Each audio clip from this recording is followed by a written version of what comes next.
రేపు ఫిబ్రవరి 2వ తేదీ ఎంతో శక్తివంతమైన వసంత పంచమి మొదలుకొని మీన రాశి వారి జీవితం 3 పువ్వులు 6 కాయలుగా మారబోతుంది.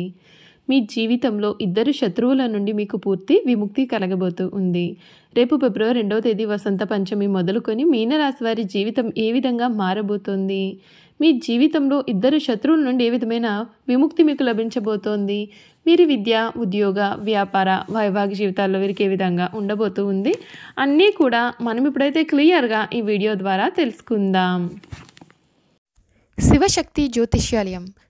మీరు సమస్యలు తీరక బాధపడుతున్నారా? అయితే పూజారి గారిని సంప్రదించండి. మీకు ఏ సమస్యలు ఉన్నా ఫోన్ ద్వారానే జ్యోతిష్యం చెప్తారు. భార్యాభర్తల సమస్యలు, కుటుంబ సమస్యలు, ప్రేమ సమస్యలు, నమ్మిన వారు దూరం కావడం, డబ్బు సమస్యలు, వ్యాపారంలో నష్టం రావడం, ఇంకా అనుకున్న పనులు కాకపోవడం, విదేశీ ప్రయాణం, సంతానం లేకపోవడం, రాజకీయ పరంగాను గిట్టని వారు మనపైన చెడు ప్రభావం చేయడం, ఏ సమస్యలకైనా ప్రత్యేకమైనటువంటి పూజలు చేసి ఫోన్ ద్వారానే పరిష్కారం చెబుతున్నారు. ప్రేమ సమస్యలు నమ్మిన వారు రావడానికి ప్రత్యేకమైన పూజలు చేస్తున్నారు. గురువుగారిని సంప్రదించండి.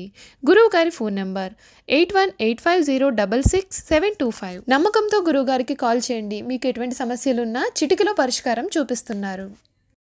అంతకన్నా ముందు మీలో ఎవరైనా కొత్తగా కనుక మన ఛానల్ని చూస్తున్నట్లయితే తప్పకుండా వీడియోని లైక్ చేయండి. తప్పకుండా మన ఛానల్ని సబ్స్క్రైబ్ చేసుకోవడం మర్చిపోకండి. సబ్స్క్రైబ్ చేసుకోవడంతో పాటుగా పక్కనే ఉన్న బెల్ ఐకాన్లో ఆల్ని ట్యాప్ చేయండి. ఈ విధంగా చేయడం ద్వారా మేము పెట్టే ప్రతి వీడియో కూడా మీకు నోటిఫికేషన్ రూపంలో కనిపిస్తుందండి. మీరైతే మిస్ కాకుండా మన వీడియోని చూడగలుగుతారు. ఇక వీడియోలోకి వెళ్ళిపోయి మీనరాశి వారి పూర్తి జీవితం ఏ విధంగా ఉండబోతోంది, వీరి జీవితంలో కలగబోయే పూర్తి పరిణామాలు ఏ విధంగా ఉంటాయి, వీరి విద్య, ఉద్యోగ, వ్యాపార, వైవాహిక జీవితాల్లో మీనరాశి వారికి ఏ విధమైన మార్పులు వీరు చూడబోతూ ఉన్నారు అన్నీ కూడా క్లియర్గా తెలుసుకుందాం. మీనరాశి వారికి ఈ సమయంలో మీ రంగాల్లో శ్రమ అనేది కొంచెం పెరిగే సూచనలు ఉన్నాయి. ఒక వ్యవహారంలో మీరు మాట పడాల్సిన అవసరం అయితే కనిపిస్తుంది కనుక జాగ్రత్త పడండి. ఈ సమయం మీ జీవితంలో ఇద్దరు శత్రువుల నుండి మీకు పూర్తి విముక్తి అయితే లభించబోతోంది. మీ పూర్వజన్మ పుణ్యమే అని చెప్పడంలో సందేహం లేదండి. మిమ్మల్ని ఇప్పటి వరకు కూడా ఎన్నో ఇబ్బందులకు గురి చేసినటువంటి ఇద్దరు శత్రువుల కారణంగా మీరు చాలా ఇబ్బందులు అనేవి పడి ఉంటారు. ఆ ఇద్దరు శత్రువుల నుండి ఈ సమయంలో మీకు విముక్తి అయితే కలగబోతూ ఉంది. రేపు ఎంతో శక్తివంతమైన వసంత పంచమి మొదలుకొని మీ జీవితం ఎవ్వరు కూడా ఊహించని రీతిలో మారబోతూ ఉంది. నిదానంగా మీకున్న సమస్యలన్నీ కూడా సర్దుకుపోతాయి. ఆరోగ్యాన్ని అసలు నిర్లక్ష్యం చేయవద్దు. శ్రీలక్ష్మీ సహస్రనామ పారాయణం చేస్తే చాలా బాగుంటుంది. మీరు సహనాన్ని ఎట్టి పరిస్థితుల్లోనూ కూడా కోల్పోకూడదు.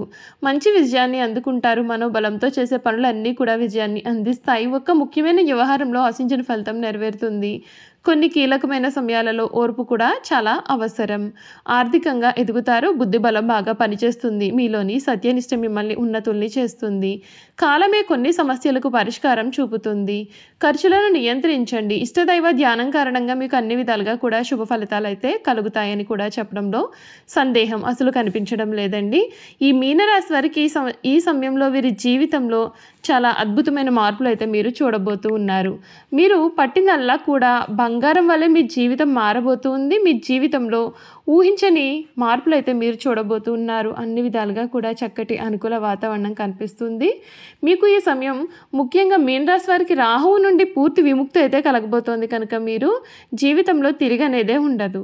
ఈ రాశి విద్యార్థుల గురించి చూసుకున్నట్లయితే కొత్త ఏడాది విద్యాపరంగా మీకు మార్చి నెల వరకు కూడా సాధారణంగా ఉంటుంది. అయితే మార్చి తర్వాత మే వరకు ఉన్నటువంటి మధ్యకాలం మీకు చాలా అనుకూలంగా మారుతుంది. ఈ కాలంలో పోటీ పరీక్షలలో, ఇంటర్వ్యూల్లో విజయం సాధించవచ్చు. మీరు విదేశీ విద్య కోసం వీసా కూడా పొందవచ్చు. ఆగస్టు నుండి అక్టోబర్ వరకు నెలలు శుభప్రదంగా ఉంటాయి. ఈ కాలంలో సోమరితనం వదులుకోవాల్సి ఉంటుందండి. మీరు ప్రతికూల ఆలోచనలకు దూరంగా ఉండాలని సూచన. వివాహ జీవితం గురించి చూసుకున్నట్లయితే మిశ్రమ ఫలితాలు కనిపిస్తున్నాయి. శని, శుక్రుడు సంచారం సమయంలో లగ్నస్థానంలో ఉండడం చేత సాధారణంగా ఉంటుంది. అలాగే మార్చి నెల 29న రాహు శని సంయోగం ఉంటుంది. ఈ కలయిక మే 18 వరకు ఉంటుంది. మీ యొక్క వైవాహిక జీవితంలో సమస్యలు కూడా ఉండవచ్చు. మీ ప్రేమ జీవితంలో సమస్యలు ఉండవచ్చు కనుక జాగ్రత్త పడండి. మీ ప్రేమ బంధం కూడా దూరమయ్యే అవకాశాలు కనిపిస్తూ ఉన్నాయి. మీ జీవిత భాగస్వామితో మంచి అనుబంధాన్ని వీరి సమయంలో కొనసాగించాల్సిన అవసరం అయితే కనిపిస్తుంది. ఈ రాశి వారికి ఆరోగ్యపరంగా చూసుకున్నట్లయితే ఈ సంవత్సరం కొంచెం అప్రమత్తంగానే ఉండాలి. కొన్ని పాత సమస్యలు మీకు ఇబ్బందులు కల్పించవచ్చు. ఆ సమయంలో మీరు ఎక్కువ మంది వైద్యులను సంప్రదించాల్సి వస్తుంది.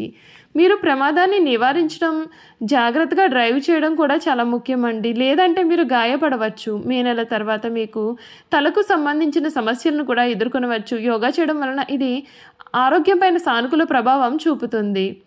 ఈ రాశి వ్యాపారస్తులకు వ్యాపారపరంగా ఏప్రిల్ నెల నుండి నవంబర్ నెల వరకు వ్యాపారపరంగా అనుకూలంగా అయితే ఉంటుంది. ఈ కాలంలో మీరు మంచి పురోగతి సాధిస్తారు. ఎందుకంటే మార్చి 29వ తేదీన శని దేవుని సాడేసతి 2వ దశ ముగియనుంది. ఎందుకంటే శని దృష్టి కర్మ 7వ స్థానం నుండి తొలగిపోతుంది. దీంతో మీకు శుభ ఫలితాలు కనిపిస్తూ ఉన్నాయి. అయితే రాహు లగ్నస్థానంలో ఉన్న సమయంలో కొన్ని గొడవలు జరిగే అవకాశాలు కూడా ఉంటాయి. ఈ ఏడాది మీరు సమాజంలో గౌరవం కూడా పొందవచ్చు. ఆరోగ్యపరంగా ఈ రాశికి చెందినటువంటి వారు అప్రమత్తంగా ఉండాలి. కొన్ని పాత సమస్యలు మీకు ఇబ్బందులుగా అనిపించవచ్చు. ఈ సమయంలో మీరు ఎక్కువ మంది వైద్యులను సంప్రదించాల్సి ఉంటుంది కనుక జాగ్రత్తలు తీసుకోండి. చూసారు కదండి, మీన రాశి వారి గురించి అయితే అన్ని విషయాలు తెలుసుకున్నాం కదా. ఇక వీరి గుణగణాలు ఏమిటి, వీరు చేయాల్సిన జాతకపరమైన పరిహారాల గురించి కూడా క్లియర్గా ఇప్పుడు మనం ఈ వీడియో ద్వారా అయితే తెలుసుకుందామండి. ఈ మీన రాశికి చెందినటువంటి వారికి ఈ సమయం అత్యంత అనుకూలమైనటువంటి సమయంగా చెప్పుకోవచ్చండి. మీన రాశి ద్వాదశ రాశులలో ఇది చివరి రాశి. రాశి చక్రంలో 12వ రాశిగా చెప్పవచ్చు. పూర్వభద్ర 4వ పాదం, ఉత్తరభద్ర 1, 2, 3, 4 పాదాలు, రేవతి 1, 2, 3, 4 పాదాల్లో జన్మించిన వారు మీనరాశికి చెందుతారు. ఈ రాశి వారికి అధిపతి గురువు. ఈ రాశి చక్రంలో చివరి రాశి. మీన రాశికి చెందినటువంటి వారు ఈ రాశి ద్విస్వభావ రాశి, జలతత్వ రాశి అని పిలుస్తారు. 2 చేపలు ఒకదాని తోక వైపునకు మరి ఒక దాని తల ఉన్నట్లు ఈ రాశికి చిహ్నంగా శాస్త్రాలలో చెప్పబడి ఉంది. ఈ మీనరాశి గుణగణాలు చూసుకున్నట్లయితే ఈ రాశి వారు స్వసిద్ధంగా చాలా మంచివారు. ఏ విషయాన్ని కూడా రహస్యంగా ఆలోచన వీరికైతే ఉండదు. ఈ నక్షత్రానికి చెందినటువంటి వారికి ఈ సమయం అన్ని విధాలుగా కూడా కలిసి వస్తుంది. మీ జీవితంలో ఉన్నత మార్పులు అయితే మీరు చూడబోతూ ఉన్నారు. ఈ రాశికి చెందినటువంటి వారు మీనరాశికి చెందినటువంటి వారు ఏకముఖి రుద్రాక్ష ధరించడం వల్ల చాలా శుభప్రదమైన ఫలితాలు అయితే వీరు కలిగి ఉంటారు. అన్ని విధాలుగా కూడా వీరికి చక్కటి అనుకూల వాతావరణం కనిపిస్తుంది. ముఖ్యంగా పూర్వభద్ర నక్షత్రం వారు పంచముఖి రుద్రాక్ష ధరించాలి. ఉత్తరభద్ర నక్షత్రం వారు సప్తముఖి రుద్రాక్ష ధరించాలి. రేవతి నక్షత్రానికి చెందినటువంటి వారు చతుర్ముఖి రుద్రాక్షను ధరించాల్సి ఉంటుంది. ఈ రాశి వారు సుబ్రహ్మణ్య స్వామి వారికి అభిషేకం చేయించడం వల్ల కూడా చాలా మంచి ఫలితాలు అయితే మీరు పొందుతారు. అంతేకాదు మీనరాశి వారికి సమయం అన్ని విధాలుగా కూడా కలిసి వస్తుంది. మీ జీవితం మునుపెన్నడూ కూడా మీరు ఎప్పుడూ కూడా చూడలేనటువంటి రీతిలో అయితే మారబోతోందని కూడా చెప్పడంలో అసలు సందేహం లేదు. చూసారు కదండి, మీనరాశి వారి గురించి అన్ని విషయాలు కూడా తెలుసుకున్నాం కదా. ఈ వీడియో కనుక మీకు నచ్చినట్లయితే తప్పకుండా వీడియోని లైక్ చేయండి. తప్పకుండా మన ఛానల్ని అయితే సబ్స్క్రైబ్ చేసుకోవడం మర్చిపోకండి. సబ్స్క్రైబ్ చేసుకోవడంతో పాటుగా పక్కన ఉన్న బెల్ ఐకాన్లో ఆల్ని ట్యాప్ చేయండి. ఈ విధంగా చేయడం ద్వారా మేము పెట్టే ప్రతి వీడియో కూడా మీకు నోటిఫికేషన్ రూపంలో కనిపిస్తుంది. మీరు మిస్ కాకుండా మన వీడియోని చూడగలుగుతారు. Thank you for watching.